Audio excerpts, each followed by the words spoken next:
Last but not least, we have page, this one, 7. It's asking us to sketch a slope field for the given differential equation at the 11 points indicated. So this one's different from the one on page 5 because it's not just dependent on the values x, a value of y, I believe that one was. Now it's dependent on the value of x as well. So when you come up with a table of values, so I'm just going to get you started on this one. You're going to have to come up with a table of values that involve the corresponding values x and y, but then those in turn will lead to a slope value. So I'll give you the first one. I'll take this guy over here, the -2, 0. So if I plug in a -2 for x and a 0 for y, what do I get? Well, I'm working off of this relationship up here. So I'd be looking at, and I'll just show the work off on the side here. I'd be looking at 1 plus 0 over -2.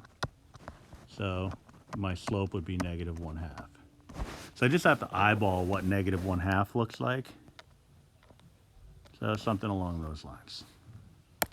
And again, it's not so much the accuracy of the slope that we care about, it's the relative accuracy.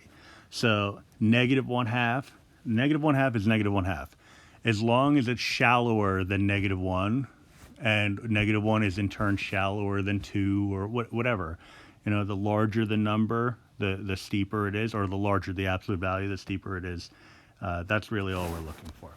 Now, and besides, like I said in the last video, I'm going to be showing you a calculator shortcut sooner rather than later anyway. So, yeah, stay tuned. So for B, find the particular solution to the differential equation with the initial condition f of -1 equals 1, all the way back to algebra 1, stray marks aside, all the way back to algebra 1. We learned then that this is just a fancy way of saying the coordinate -1, 1. So I'm going to solve my differential equation.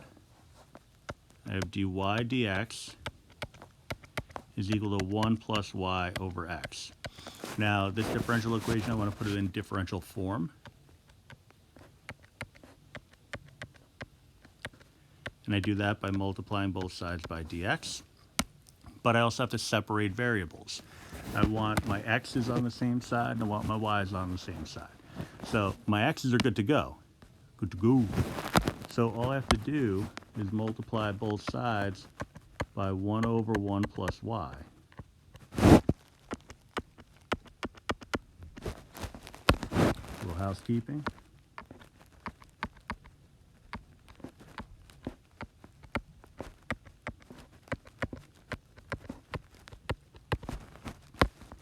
And then I can integrate.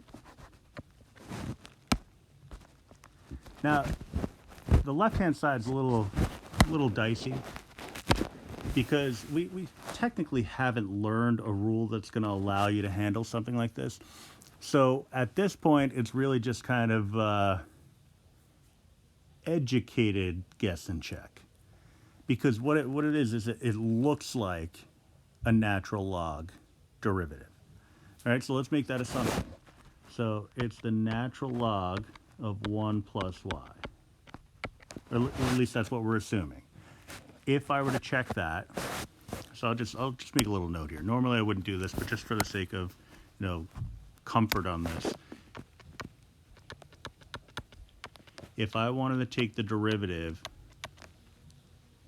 of the natural log, dy is what I want. Almost put a hex on the whole thing. Movie quote.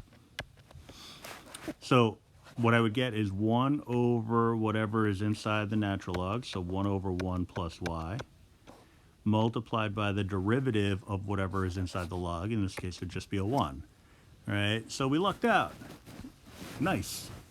All right, so the natural question would be, okay, well, what if that didn't work out? Well, you know, how would we handle this?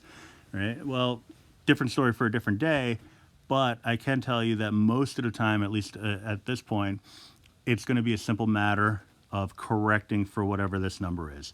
Like, for example, if this number ended up being a negative, I would just tack on a negative here. All right, but it wasn't, so I don't have to.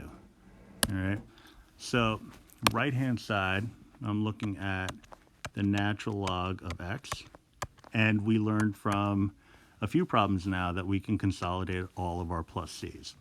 All right, so next step, that sounded good. Log base e of 1 plus, poor quality, everything, 1 plus y is equal to ln of x plus c.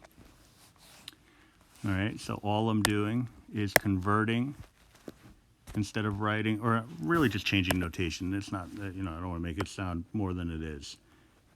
It's changing from the natural log to a log base e. Then I'm going to convert into exponential form. 1 plus y is equal to e to the ln of x plus c, which we learned in the last problem, or the last instance where we had to solve a differential equation, I believe page 5, that this plus c allows you to break it up into a product. And that e to the c is itself another version of c. So c e to the ln of x. All right. Now the left-hand side, sorry, 1 plus y absolute. We learned also that absolute value is just a fancy way of saying plus or minus, I don't need that anymore, 1 plus y is equal to c e to the ln of x. But the c is going to absorb that plus or minus through division. That is not a highlighter. Oh, it's going off the rails. All right, so 1 plus y is equal to c e to the ln of x. All right, so if you need another look at why that works the way it does, take another look at the latter part of the page 5 video. All right, that'll give you the answers that you need. All right. Now also, and this is like cool simplification that normally I wouldn't emphasize, but it's just so cool that I want to do it. E to the ln of x, or e to the ln of anything, it's the old pre-calc property, tells us that they cancel to just whatever the argument is. All right. Now, even better, it's c multiplied by plus or minus x. The c is going to absorb the plus or minus, just like it absorbed the plus or minus for the 1 plus y, so just a cx. Now, if you're anything like me, you're probably wondering why you even had to write the absolutes to begin with.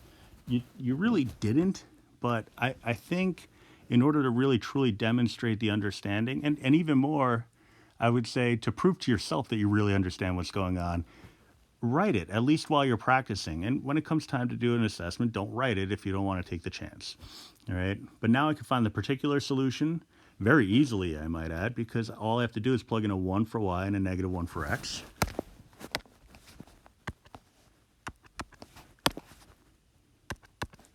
All right, so c times that negative 1 minus 1. So add 1 to both sides, I get a 2 times the negative c. So therefore c is equal to negative dos. And my final answer would be y is equal to negative 2x minus 1. So that is probably the most aggravating answer in the history of mankind. Look at all that work for just a linear function. I mean, you wanted something to be like something more extravagant, but instead you get a y equals mx plus b.